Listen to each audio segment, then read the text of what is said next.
কাজী নজরুল ইসলাম অল্প বয়সে বিয়ে করেছেন। আমাদের স্বাধীনতার স্থপতি এদেশের মহান নেতা বঙ্গবন্ধু শেখ মুজিবুর রহমান অল্প বয়সে বিয়ে করেছেন। মহাত্মা গান্ধী অল্প বয়সে, সব বড় বড় নেতারা অল্প বয়সে বিয়ে করেছেন। কিন্তু তারা যে সফল হয়েছে, কোনো সমস্যা হয়েছে? কথা কেন? উনি যে কম বয়সে বিয়ে করে সফল হয়েছে, এই বিয়ে ওনার কোনো বাধা দিছে? কথা বলেন। ঝামেলাটা হইলো ওনারা কম বয়সে বিয়ে করে সফল হয়েছেন, আর আমরা সফল হয়ে তারপরে বিয়ের পিড়িতে বসতে চাই, আমাদের সিকিউরিটি দেওয়ার জন্য কষ্ট করে। আল্লাহ বাংলাদেশের পুলিশ প্রশাসনকে কবুল করো, আমাদের দেশের অহংকার সেনাবাহিনীকে তুমি কবুল করো, আমাদের র্যাবের ভাইদেরকে কবুল করো, আমাদের গোয়েন্দা বিভাগকে তুমি কবুল করো, আমাদের 56,000 বর্গ মাইলের প্রতিটা ইঞ্চি মাটিকে তুমি কোরআনের ঘাঁটি হিসেবে কবুল করে নাও। সম্মানিত ভাইরা, আমি কালামুল্লাহ মাজিদের সূরাত আলে ইমরানের 133 নম্বর আয়াত তেলাওয়াত করেছি। এই আয়াতের আলোকে কিছু কথা আজকের এই চমৎকার রজনীতে আপনাদের সামনে আমি উপস্থাপন করবার চেষ্টা করব ইনশাআল্লাহুল আজিজ। ঠিক কি না? সফলতার কোনো শর্টকাট নাই। বিয়ে করেন, সফল বানিয়ে দিবে কে? এজন্য বিয়ে করতে রাজি আছেন তো সবাই? সবাই রাজি? যারা একটা করছেন তারাও হাত তুলছেন। আজকে খবর আছে বাড়িতে গেলেন। আল্লাহ তুমি কবুল করো। কিশোরগঞ্জের যে যুবক ভাইরা আজকের মাহফিলে এসে মাহফিলটাকে সার্থক করলো, তাদেরকে তুমি সাইয়েদনা ওমর ফারুকের মতো ঈমানি তেজ দাও। ইসলামকে বিজয়ী শক্তি হিসেবে দেখার জন্য যত স্যাক্রিফাইস নাজরানা পেশ করা দরকার সব পেশ করার তৌফিক দাও। তো কোরআনে মানুষের নামে সূরা আছে, প্রাণীর নামে আছে। যেমন প্রাণীর নামে আপনারা বলছিলেন সূরা বাকারা। বাকারা মানে কি? গাভী। মৌমাছির নামে আছে সূরাতুন নাহাল। তারপর মাকড়সার নামে আছে সূরাতুল আনকাবুত। পিঁপড়ার নামে আছে সূরাতুল আন-নামল। জিন জাতির নামে আছে সূরাতুল, মুনাফিকদের নামে আছে সূরাতুল, মুমিনদের নামে আছে সূরাতুল। সুবহানাল্লাহ পড়বেন না? তার এই ধারাবাহিকতায় এই সূরাটির নাম সূরাতুল আলে ইমরান। ইমরানের পরিবারের নামে সূরা। আলহামদুলিল্লাহ পড়ুন।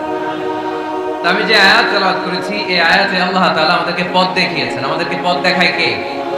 আমি যদি কোনদিন পথ ভুলে যাই, হাত ছানি দিয়ে কাছে নিও, মমতার বন্ধনে আমায় বেঁধে সব ভুল ক্ষমা করে দিও।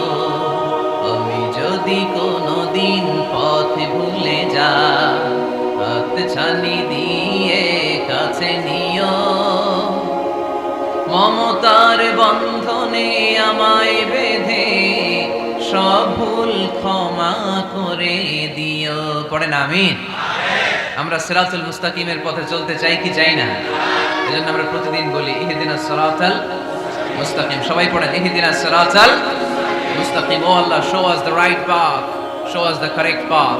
তো আল্লাহ তাআলা এই সূরার 133 নম্বর আয়াতে আমাদেরকে পথ দেখিয়েছেন। পথ দুইটা, জোরে বলতে হবে কয়টা? একটা গিয়েছে ডান দিকে, আর একটা গিয়েছে, আওয়াজ করে বলেন, একটা গিয়েছে আরেকটা। নাও দ্য ডিসিশন ইজ ইয়ার্স। সিদ্ধান্ত আপনার। আপনি কোন পথের পথিক? আপনি কি ডানে যাবেন না বাঁয়ে যাবেন? বুঝে শুনে সিদ্ধান্ত নিতে হবে কোন দিকে যাব। ডানে আছে ক্ষমা আর জান্নাত, ডানে কি আছে? আর বাঁয়ে আছে আল্লাহর রাগ, ক্রোধ আর জাহান্নাম। সো সিদ্ধান্ত আপনাকে নিতে হবে, আপনি কোন দিকে যাবেন। মনে থাকবে কোন দিকে। এজন্য রাব্বুল আলামিন বলেন ওয়াসারিউ ইলা মাগফিরাতিন মির রাব্বিকুম ওয়া জান্নাতিন আরদুহাস সামাওয়াতু ওয়াল আরদু উইদ্দাত লিল মুত্তাকিন। সুবহানাল্লাহ পড়ে।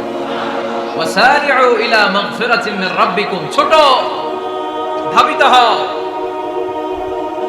প্রতিযোগিতা করো রব্বে কারীমের দরবারে।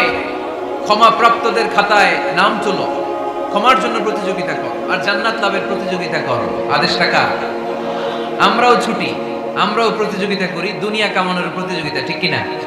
কেমন করে পৃথিবীতে ভালো থাকা যায়, কেমন করে অন্যের মেরে নিজের জায়গা জমি বাড়ানো যায়, কেমন করে দুর্বলের উপর অত্যাচার করে সমাজে সবল হওয়া যায়, কেমন করে প্রতিযোগিতার লড়াইয়ে ক্ষমতার দাপট দেখানো যায়, এগুলোর প্রতিযোগিতা।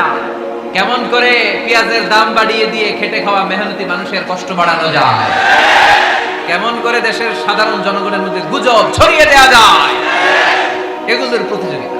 যাতে মানুষের কষ্ট হয়, যাতে আল্লাহর লানত তার উপর আসে। কিন্তু মুমিনরা কখনো এ ধরনের প্রতিযোগিতায় নামতে পারে। মুমিনরা যাবে ডানে না বায়ে? সবাই বলেন। ডানে আছে ক্ষমা আর জান্নাত। ডানে আছে কি? আর উত্তর দিতে হবে আমার প্রশ্নের। ডানে আছে কি? আর দুইটা জিনিস আছে। এক নম্বরে ক্ষমা, দুই নম্বরে আওয়াজ করে বলেন। এক নম্বরে, দুই নম্বরে। এই দুইটা আমরা চাই কি চাই না? আল্লাহ বলেন সারিউ ইলা মাগফিরাতিন মির রাব্বিকুম, রবের পক্ষ থেকে ক্ষমার দিকে ছোট, ওয়া জান্নাতিন, আর এমন জান্নাতের দিকে ছোট, আরদুহাস সামাওয়াতু ওয়াল আরদ, যে জান্নাত আকাশ জমিন বিস্তৃত। জান্নাতের মধ্যে তো খুব ধাক্কাধাক্কি হবে আজকের মাহফিলের মতো না? এত জান্নাতীরা, এত মানুষ যে জান্নাতে যাবে, তারা কি আরামসে বসতে পারবে? কি বলেন? বুঝে শোনা বললেন। এরকম ধাক্কাধাক্কি হবে না আজকের মতো? ফেরেশতারা লাঠি নিয়ে নামবে, বাঁশি নিয়ে, কিশোরগঞ্জের মতো ধাক্কাধাক্কি হবে? আলহামদুলিল্লাহ পড়েন। কোনো ধাক্কাধাক্কি নাই, কোনো ঠেলাঠেলি নাই, কোনো কিলাকিলি নাই, আছে খালি আরাম, আছে খালি। আর জাহান্নামে আছে বেরাম। জাহান্নামে কি? বেরাম। আরদুহাস সামাওয়াতু ওয়াল আরদ, আল্লাহর প্রকাশ ভঙ্গিটা দেখেন, এক্সপ্লেনেশন সিস্টেম। আল্লাহ বললেন আকাশ জমিন বিস্তৃত জান্নাতের জন্য তোমরা প্রতিযোগিতা করো। বিশাল জান্নাত, ঠেলাঠেলি নাই। আল্লাহ রাসূল সাল্লাল্লাহু আলাইহি ওয়াসাল্লাম বললেন ইন্না মিসরাঈন মিন মাসারি'আল জান্নাহ মা বাইনা মাক্কাহ ওয়া হাজার। সৌদি আরবের মক্কা শহর থেকে বাহরাইন দেশের হাজার শহর যত দূর, জান্নাতের এক একটা দরজার অর্ধেক তত দূর। তার লক্ষ লক্ষ মানুষ হয়ে গেছে, এত বড় মাঠ, তারপরেও জায়গা হচ্ছে না। এখানে কমিটি কি করবে? আমাদের প্রত্যেককে উদ্যোগী হয়ে একটা শান্তশিষ্ট পরিবেশ তৈরি করতে হবে। সম্মানিত ভাইয়েরা, আমরা সূরা আলে ইমরান থেকে কথা শুনবো। আমরা বলছিলাম যে কোরআনে পরিবারের নামে সূরা আছে। আল মানে পরিবার, আলে ইমরান মানে ইমরানের পরিবার। পরিবারের নামে সূরা দিলেন। কেমন পরিবার? কত মাকবুল পরিবার, কত পছন্দনীয় পরিবার এটা আল্লাহর কাছে। সুবহানাল্লাহ পড়েন। আমাদের পরিবারও পরিবার, ওনার পরিবারও পরিবার। ওনার স্ত্রীর নাম হান্না বিনতে ফাখুজ। এই ইমরান, ওনার স্ত্রীর নাম হচ্ছে হান্না বিনতে ফাখুজ। উনি হচ্ছেন মারিয়াম আলাইহিস সালামের বাবা, ঈসা আলাইহিস সালামের নানা। আল্লাহর কাছে কতটা প্রিয় ব্যক্তিত্ব, পার্সোনালিটি হলে তার নামে আল্লাহ কোরআনে একটা সূরাই দিয়ে দিয়েছেন, সূরাত আলে ইমরান। এভাবে আল্লাহ তাআলা নবীদের নামে সূরা দিয়েছেন, ওলিদের নামে দিয়েছেন। একজন নারীর নামে কোরআনে সূরা আছে। নারীটার নাম কি? জোরে বলেন, কি নাম? কিশোরগঞ্জে মারিয়াম নামের মেয়ে আছে। নামটা কেমন লাগে?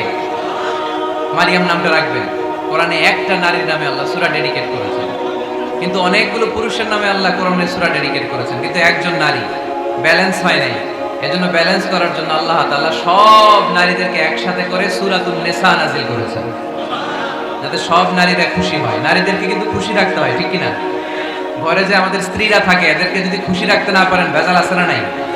রোজা রাখা লাগবে, ঘরের চুলায় আগুন জ্বলবে না, রান্না বান্না হবে না, ঠিক কিনা?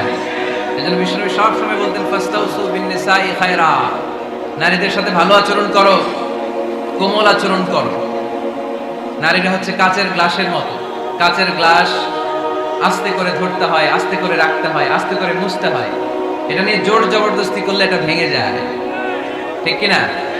এজন্য নারীদের সাথে কোমল আচরণ করবেন, ভালোবাসার কথা বলবেন, আপনার স্ত্রীর কাছে আপনার ভালোবাসা প্রকাশ করবেন প্রাণ উজাড় করে। পারবেন?